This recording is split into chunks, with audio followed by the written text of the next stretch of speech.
Olá, gente, tudo bem com vocês? Elisama Santos falando, aqui do Janela do Conhecimento, e nós vamos falar hoje sobre os escribas. Quem eram os escribas? Vamos falar dos escribas no Antigo Testamento, no período babilônico, no período interbíblico e no Novo Testamento. Vamos começar pela etimologia da palavra. A palavra escriba no hebraico é sofá. A palavra escriba no grego é gramateus. Gramateus era alguém que podia escrever os números e as letras do alfabeto, ou seja, era alguém letrado. Mas a gente vai encontrar duas palavras no Novo Testamento que nos dão a entender que também elas são sinônimas para escriba. Uma delas é nomodidáskalos. Nomodidáskalos é mestres da lei. E também a palavra nômicos, que quer dizer doutor da lei. Então, Flávio Josefo diz que doutor da lei e escriba são sinônimos. Então a gente entende que tanto os doutores da lei, quanto os mestres da lei, quanto os escribas eram palavras sinônimas. O doutor da lei era o mesmo escriba, o mestre da lei era o mesmo escriba.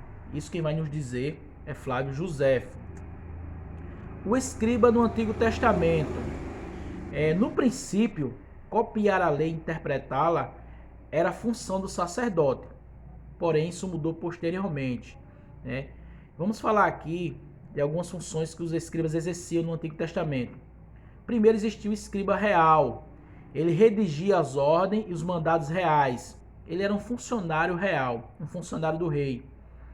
E o escriba também era chamado de escrivão. Eu vou deixar algumas referências bíblicas para vocês aqui. Em 2 Samuel 8,17, 2 Reis 2,11 e 2 Reis 18,18.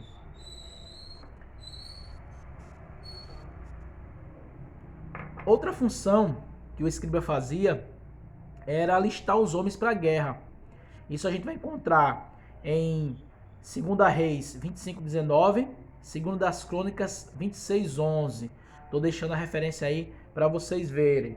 Então, os escribas tinham essas funções no Antigo Testamento, mas também ele era um perito no livro da lei. A gente sabe que Esdras era um escriba, né? Ele tinha essa função de escriba. Ele trouxe a lei para o povo, né? Esclarecendo e interpretando ela. Vamos falar um pouco do período babilônico.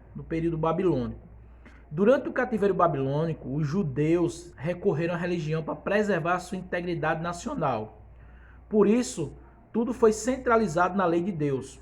Eles centralizaram tudo na lei de Deus. A sua história, a sua religião. Então, os escribas se dedicaram a copiá-las e vieram a ser peritos naquele tempo, né, doutores e intérpretes da lei. Eles foram muito importantes nesse período interbíblico.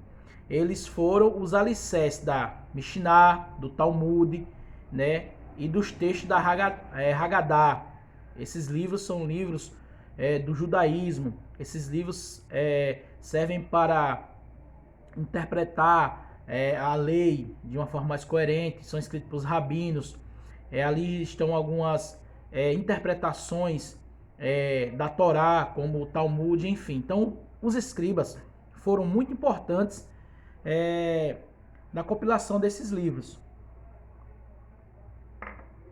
Vamos agora falar dos escribas no período interbíblico. Há uma diferença enorme dos escribas do Antigo Testamento para os escribas do Novo Testamento. Quando a gente chega no Novo Testamento, a gente se encontra com um bloco político. Os escribas estavam unidos aos fariseus e aos saduceus e também estavam envolvidos em causas políticas. Isso aconteceu porque, segundo a história, Antíoco Epífanes obrigou os escribas a se tornarem um bloco político ao lado dos fariseus.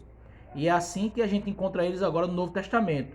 Se vocês quiserem conhecer mais a história, vocês vão lá, colocar Antíoco Epífanes e vocês vão entender melhor o que foi que aconteceu. Eu não vou falar muito porque o vídeo não tem esse intuito de falar sobre esse período, mas foi Antíoco Epífanes que obrigou os escribas a se unirem aos fariseus e eles se tornaram ali um tipo de partido político. E quais eram as funções dos escribas no Novo Testamento? Preservar a lei, que já era o que eles faziam. Eles eram mestres da lei, eles reuniam um bom número de discípulos, vê-se que eles tinham discípulos, e esses discípulos aprendiam com ele, e eu quero crer que eles se tornavam também escribas, esses discípulos.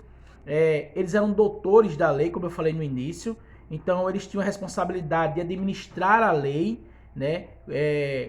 Também como juízes no Sinédrio, muitos deles faziam parte do Sinédrio, né? Então o Sinédrio tinha a responsabilidade de julgar causas religiosas, educacionais, judiciais. Então os escribas estavam também fazendo parte ali do Sinédrio. E qual era a relação dos escribas com Jesus? Sabe-se que eles foram alvo da condenação de Jesus em Mateus 23. Alguns deles, entretanto, creram em Jesus. Aí você me pergunta, Elisamar, você tem uma referência? Tenho.